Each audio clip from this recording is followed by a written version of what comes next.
பிரியமானவர்களே, இயேசுவின் நாமத்தினால் உங்களை வாழ்த்துகிறேன். நீதிமொழிகள் 14வது அதிகாரம் 26வது வசனம், கர்த்தருக்கு பயப்படுபவனுக்கு திட நம்பிக்கை உண்டு, அவன் பிள்ளைகளுக்கும் அடைக்கலம் கிடைக்கும்.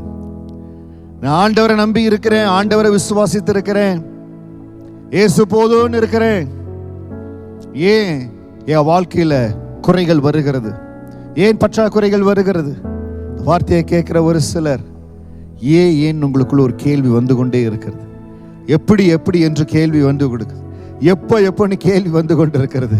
உங்களுக்காக ஆவியானவர் சொல்லுகிற வார்த்தை, கர்த்தருக்கு பயப்படுவனுக்கு திட நம்பிக்கை உண்டு. நம்ம நம்பிக்கையில ஒரு திடத்தன்மை, ஒரு ஸ்திரத்தன்மை இருக்கணும். நான் நம்புகிறவர் இன்னார் என்று அறிந்திருக்கிறேன், அவர் எனக்காக எல்லாவற்றையும் செய்வார்.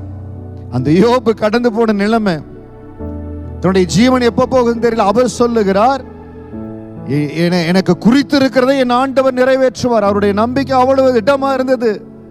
ஏன் சின்ன காரியத்திற்கு ஏன் எப்போ எப்படின்னு கலங்கி போறீங்க? கர்த்தருக்கு பயப்படுவனுக்கு திட நம்பிக்கை உண்டு. உங்க நம்பிக்கை திடமா இருக்கட்டும். இன்னைக்கு எந்தெந்த காரியத்துல ஏன் எப்படி எப்போ அப்படின்னு கேள்விகள் வருதோ அதுல எல்லாம் நீங்க சொல்லுங்க, கர்த்தர் என் பதிலா இருக்கிறார், கர்த்தர் எனக்கு போதுமானவரா இருக்கிறார், என் ஆண்டவர் எனக்கு நடத்த வல்லவராக இருக்கிறார், யெகோவா ஈரே எல்லாவற்றையும் பார்த்துக் கொள்வீர் என்று ஆபிரகாம் சொன்னது போல, ஆண்டவரே நீங்க எல்லாவற்றையும் பார்த்துக் கொள்வீர், நீங்கள் காண்கிற தேவனா இருக்கிறீங்க ஆண்டவரே. பாலைவனத்தின் மத்தியில ஆண்டவரே நீங்க நீரூற்றை உருவாக்குற வல்லமை உங்க இடத்துல இருக்கிறது என்று சொல்லி உங்கள் நம்பிக்கை திடப்படுவதாக. கர்த்தருக்கு பயப்படுவனுக்கு திட நம்பிக்கை உண்டு. இன்னைக்கு எந்த இடத்திலையும் கேள்விகள் வரும், சந்தேகங்கள் வரும்.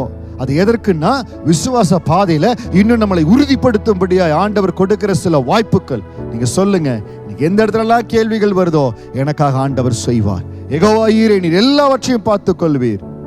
பிள்ளைகளை குறித்து கர்த்தருக்கு பயப்படுகிற நாம நம்முடைய பிள்ளைகளுடைய எதிர்காலத்தை குறித்து கவலைப்பட வேண்டிய அவசியமே இல்லை.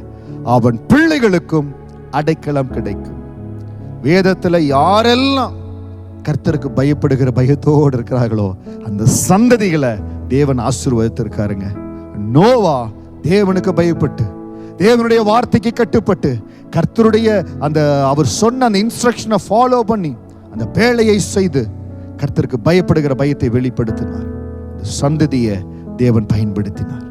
இன்றைக்கு தேவ சமூகத்துல உங்க நம்பிக்கையை அசைக்கிற இல்ல நம்பிக்கையை தொட்டு பார்க்கிற என்ன ஒரு காரியமா தான் நீங்க சொல்லணும், ஆண்டவர் எல்லாவற்றையும் பார்த்து கொள்ளுவார். திட நம்பிக்கையோடு இருங்க.